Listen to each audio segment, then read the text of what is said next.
What if Harry Potter had been raised by Sirius Black instead of the Dursleys? Imagine this. After escaping Azkaban and clearing his name early on, Sirius takes Harry into his care, determined to honor James and Lily's memory. Harry's childhood under Sirius's roof would be nothing short of transformative. Sirius, despite his rebellious streak, pours his love and energy into raising Harry. Their home becomes a blend of warmth and chaos. Instead of a cupboard under the stairs, Harry grows up in a magical household filled with laughter, spell books, and wild stories about the Marauders' Hogwarts adventures.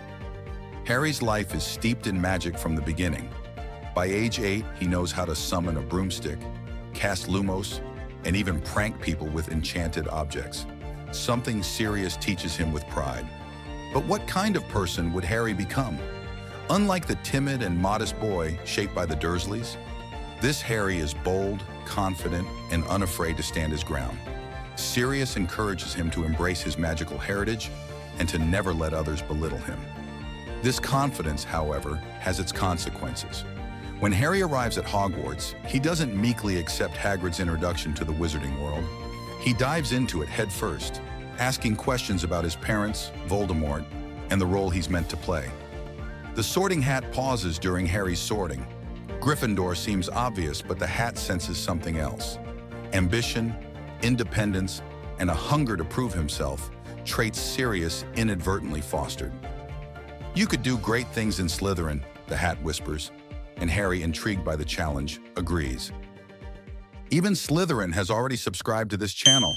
I'd be thrilled if you joined too. In Slytherin, Harry's world changes entirely. He befriends students like Blaise Zabini and Daphne Greengrass, witty, resourceful individuals who admire his courage and talent. His rivalry with Draco Malfoy flares early as Draco resents Harry's fame and independence. Without Ron and Hermione as his initial anchors, Harry's values shift slightly. He's still kind-hearted, but he learns to navigate the cutthroat nature of Slytherin, balancing cunning with fairness. Meanwhile, Sirius keeps a watchful eye on Harry. He's fiercely protective, often clashing with Dumbledore over the headmaster's tendency to manipulate events. Sirius doesn't trust Dumbledore's plans and keeps Harry informed about the darker realities of the wizarding world.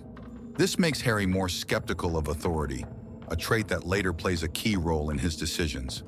But life under Sirius isn't perfect. Voldemort's shadow looms larger than ever. Sirius, who cherishes Harry above all else, becomes a target. During Harry's 4th year, Death Eaters attack, and Sirius is gravely injured. The sight of Sirius fighting for his life shakes Harry to his core. It's a defining moment that reminds him of what's truly at stake.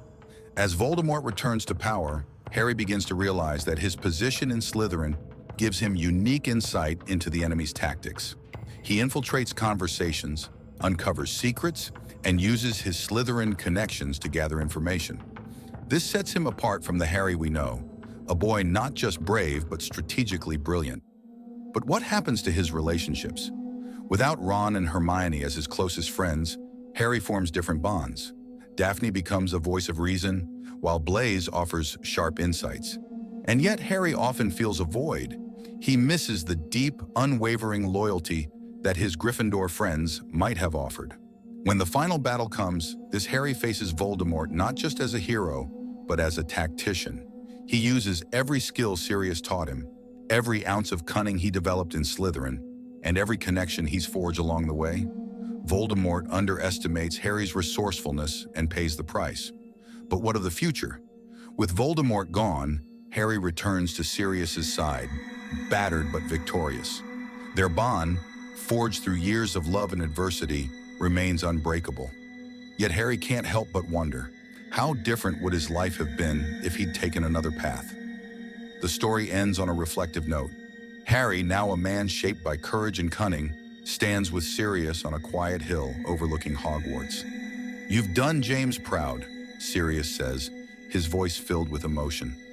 Harry smiles faintly. His journey has been far from ordinary, but perhaps that's exactly what makes it extraordinary.